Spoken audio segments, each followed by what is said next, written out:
So this Saturday we look forward to welcoming you, the fans, back to here at Fir Park after 16 months absence. Really looking forward to getting you through the turnstiles. There's a lot of hard work going on in the background. We're allowed up to 2,000 fans. We're using the Cooper stand, the Hunter stand and the South stand. There'll be 3 seats between the nearest group to you because of the gradient in the stands. There'll also be 2 rows that will be knocked out in front of you. In the Cooper stand it'll be just over 300, in the Hunter stand around the 500 mark, and in the South stand 800. And we're keeping the main stand for press and overspill for the technical areas. But as things progress we'll hope to bring supporters back in to the Phil O'Donnell stand too.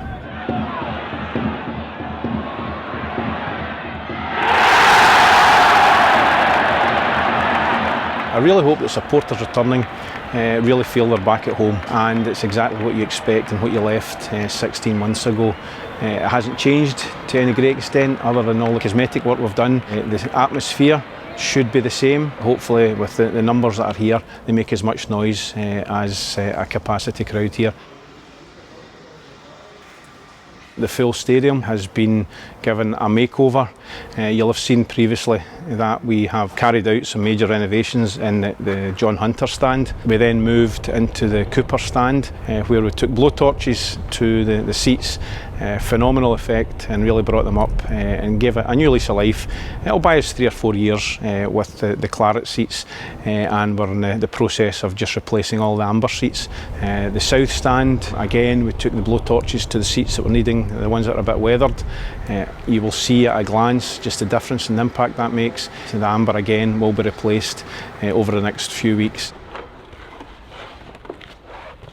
We're building a new home dugout to the south of the tunnel, with the small original away dugout being a kind of overspill area for 4th official. One of the other major things you may notice is the fire escapes being replaced. We have 1 prototype in place just now, and all being well, again over the next few months we'll replace the remainder.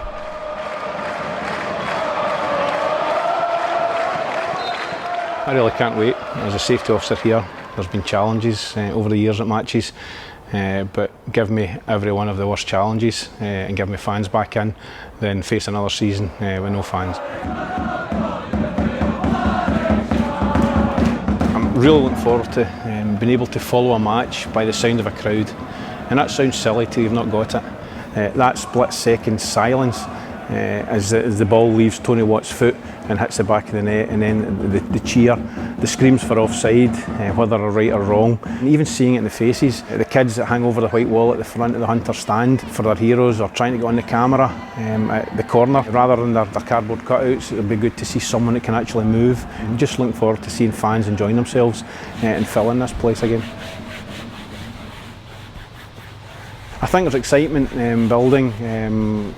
You see it on social media. My friends, most are Motherwell fans, season ticket holders, but even amongst the staff here, we're seeing light at the end of the tunnel.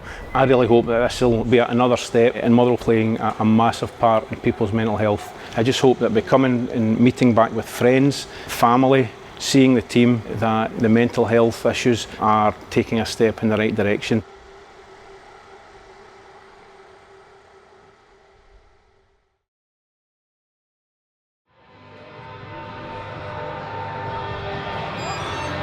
It just feels like a good day for supporters to return to Fir Park. It's the start of a new season. It's about 25 degrees and 2,000 fans are back in their second home this afternoon for the first time in 500 days.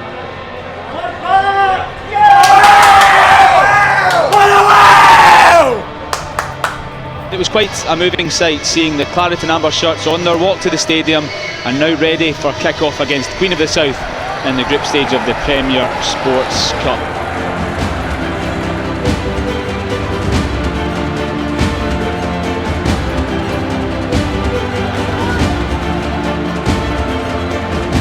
We put ourselves under massive pressure late in the first half by giving away 2 sloppy goals, and that was a sharp lesson for us, but I thought we were a better team. And then second half we made our dominance pay with 3 goals to win the game. And right at the start of the second half, the Steelmen lay the foundations for a comeback.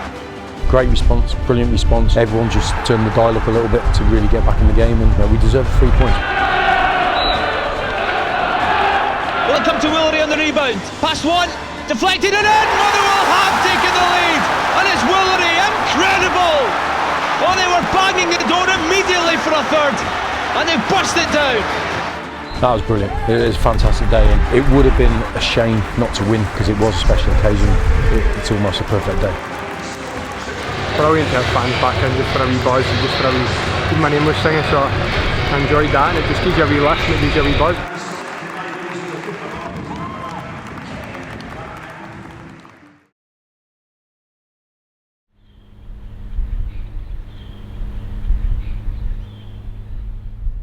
We've got a session going with a new intake, new academy intake, players age range between 15, 16, 17, a couple of 18-year-olds. A couple of these boys would have come in the building last year, but to their huge credit, the way they've conducted themselves over the past year, they've come in and they've hit the ground running as quickly as possible. What we're trying to do is we're trying to replicate as much of the first team as we can. It's great that we're training side by side on a daily basis, so then the opportunity, if the opportunity becomes available, which it has already, to drop in and out of sessions, then that's it. So we kind of try and replicate the working week of the first team, their physical demands. You know, we've benchmarked all the first team numbers, player profile in each position, the numbers they need to get to and strive towards, and we'll just push them and encourage them every day. And it just lets them see the standards that they need to get to. I'll get another one of them, you please. My role's changed slightly, so I will be in charge looking after them on a daily basis with Brian Kerr, who'll come in and assist with that also. But it's a real group effort as well. You know, Craig Hinchcliffe was here this morning, Keith Lasley. We had some great productive meetings with the manager and his staff before, and he stressed the importance of progressing young players and being a real development club. So for that opportunity to be there for these boys, you know, it pushes them every day and it's encouraging, and the start they've made has been excellent.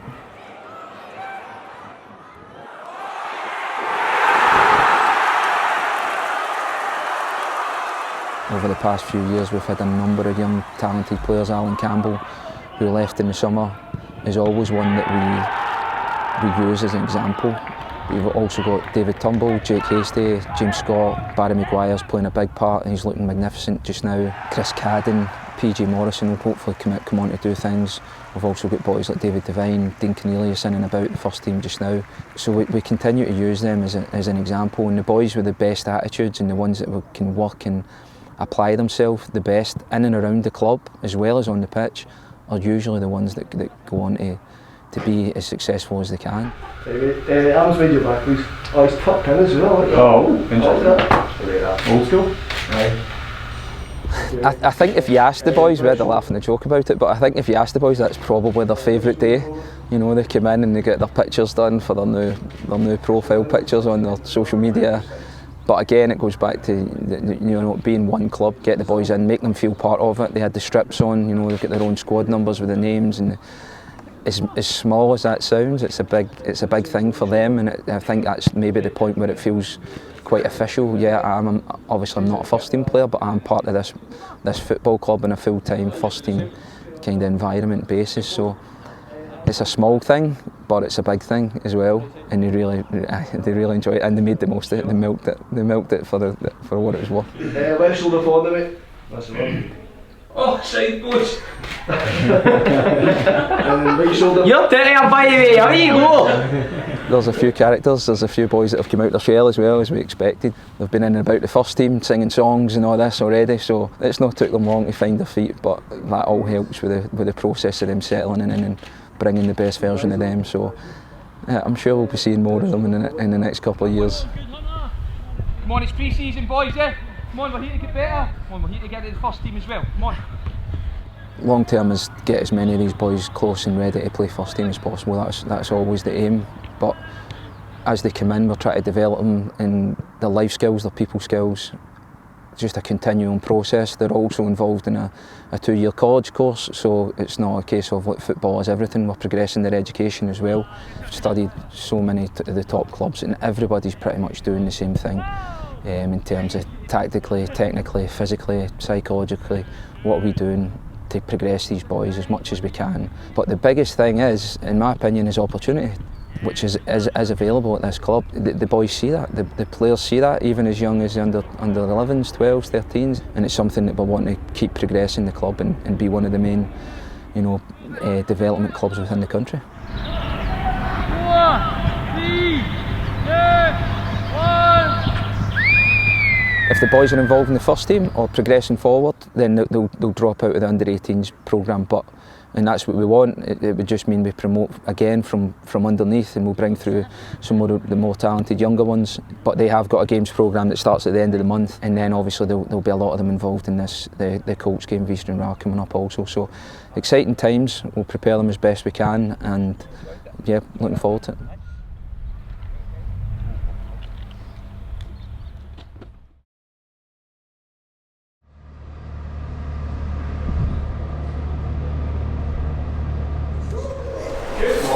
Morning, lads. Are you cold? Are you scared? I'm cold. I'm also scared. Let's change it to home kit, please. It's over there. Kit's over there. Just get your full home kit first. I'll just do a photo shoot. Kind of do it at the start of every season. It's just obviously boys all get together, put the tops on, and just kind of do the individual photos. Very quickly to that goal set.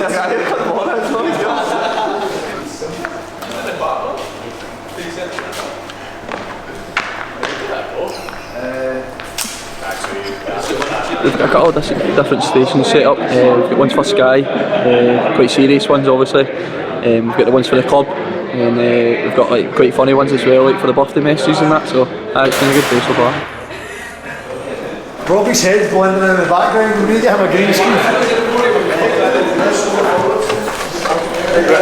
Have you ever seen Kevin run now? We were not with this last night. He runs like this.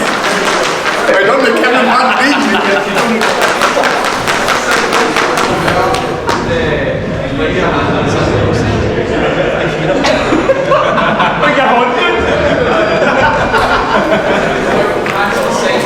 No, I can't play this on Cadden. You can't. What position? Maybe.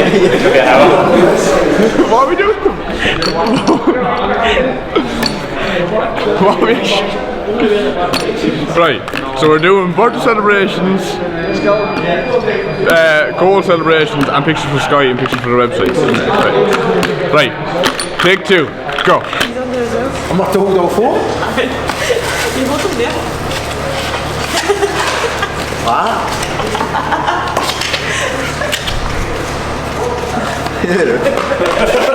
No. Very happy birthday. Woo! Lucky me, I'm 30. These are the serious photos that we decided they're like for the Sky and for the website, I think. And these are like the birthday pictures and the fun ones. So 2 different sides.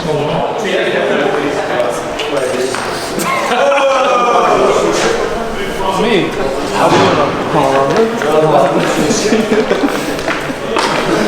can't believe you've done that. I'm going to cry if this photo. I've been told to change poses many times, so I don't think I'm in the right position. I'm definitely not natural for it now. Absolutely hate it. Absolutely hate it. I can't think of anything worse than doing this. I'd rather just go onto the pitch and play, but it has to be done.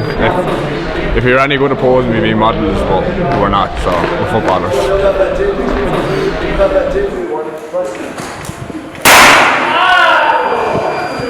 Somebody's deep.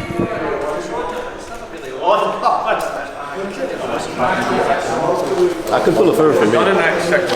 I'm usually quite shy to be fair, but like I wouldn't say shy, quite quiet, but stuff like this is also, it's just a good laugh for the boys. The birthday messages are also quite funny, the boys are a bit relaxed about it, so I've had a good laugh with the silly thing so far. I think that's probably my personal favourite.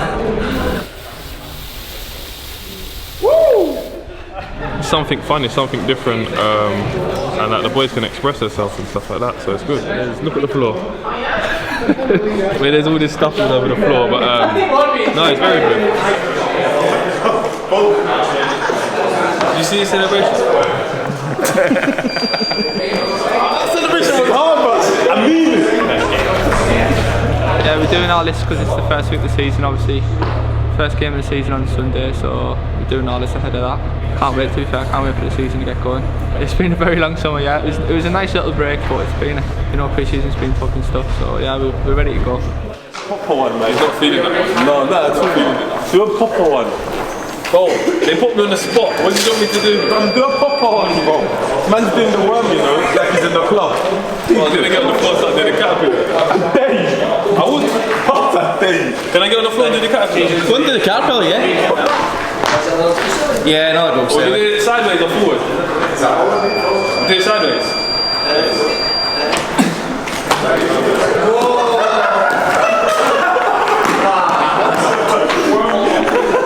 A big man could be on that.